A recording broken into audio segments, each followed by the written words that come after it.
যে বাইতুল মোকাররম মসজিদ থেকে শান্তি ও সম্প্রীতির কথা বলা হয়, সেই বাইতুল মোকাররম মসজিদেই চরম অশান্তি বিরাজ করছে। সেখানে সেনাবাহিনী আসতে বাধ্য হয়েছে। ছাত্র জনতার গণ অভ্যুত্থানের পর পলাতক থাকা বাইতুল মোকাররমের খতিব রুহুল আমিন ফিরে আসার ঘটনায় এমন পরিস্থিতি তৈরি হয়েছে। জুমার নামাজ শুরুর আগে বাইতুল মোকাররমের বর্তমান খতিব মুফতি ওয়ালিউর রহমান খান বয়ান করছিলেন। এমন সময় পলাতক খতিব মাওলানা মুফতি রুহুল আমিন অনুসারীদের নিয়ে এসে বর্তমানে খতিবের মাইক্রোফোনে হাত দেন। এ সময় বর্তমান খতিবের অনুসারীরা রুহুল আমিনের অনুসারীদের প্রতিরোধ করেন। তখন দুই পক্ষের মধ্যে বিরোধ তৈরি হয়। ঘটনায় বেশ কয়েকজন আহত হন। এরপরই সেনাবাহিনী চলে আসে। তবে নামাজের পর বিশৃঙ্খলা থামেনি। সাধারণ মুসল্লিরা ধর্ম উপদেষ্টার হস্তক্ষেপ কামনা করছেন। কেননা বাইতুল মোকাররমে বিশৃঙ্খলা তৈরি হওয়া মানে মুসলমানদের ভাবমূর্তি নষ্ট হওয়া। বাংলাদেশের মুসলমানদের চিন্তা চেতনা ও মননে বাইতুল মোকাররম মসজিদ আলাদা একটা জায়গা জুড়ে আছে। পাকিস্তানের এক ধনী পরিবারের তৈরি করা ঢাকার বাইতুল মোকাররম মসজিদের ইতিহাস সম্পর্কে জেনে নেওয়া যাক। 1959 সালের কথা।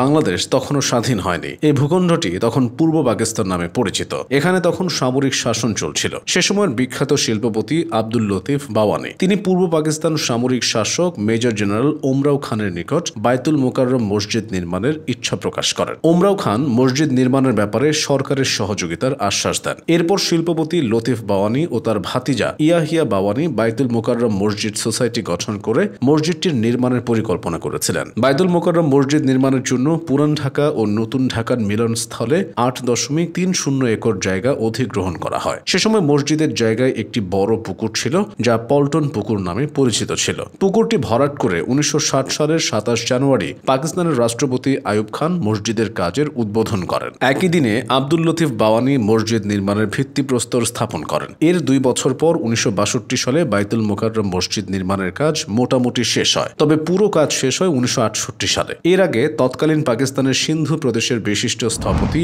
আব্দুল হোসেন থারিয়ানিকে মসজিদ কমপ্লেক্সটির নকশার জন্য নিযুক্ত করা হয়। পুরো কমপ্লেক্স নকশার মধ্যে দোকান, অফিস, গ্রন্থাগার ও গাড়ি পার্কিং এর ব্যবস্থা করা হয়। বাইতুল মোকাররম মসজিদের নির্মাণ কাজ শেষ হওয়ার পর 1963 সালের 25 জানুয়ারি শুক্রবার প্রথমবারের মতো এখানে নামাজ পড়া হয়। এর পরের দিন তথা 26 জানুয়ারি প্রথম তারাবির নামাজ অনুষ্ঠিত হয়। 1975 সালের 28 মার্চ থেকে ইসলামিক ফাউন্ডেশন বাংলাদেশ এই মসজিদের রক্ষণাবেক্ষণ করে আসছে। এই মসজিদটিতে মুঘল স্থাপত্যশৈলীর ঐতিহ্যগত বৈশিষ্ট্যের পাশাপাশি বেশ কিছু আধুনিক স্থাপত্যশৈলীর নিদর্শনও রয়েছে। মক্কার পবিত্র কাবাঘরের মতো করে তৈরি বাইতুল মোকাররমের বিভিন্ন অংশের বিশেষ বিশেষ বৈশিষ্ট্য রয়েছে, যা এই মসজিদটিকে বাংলাদেশের অন্য যে কোনো মসজিদ থেকে আলাদা করেছে। মসজিদের বিশাল এলাকা জুড়ে রয়েছে বাগান। বাগানটি মুঘল রীতিতে স্থাপন করা। বাইতুল মোকাররম মসজিদ মোট 8 তলা বিশিষ্ট।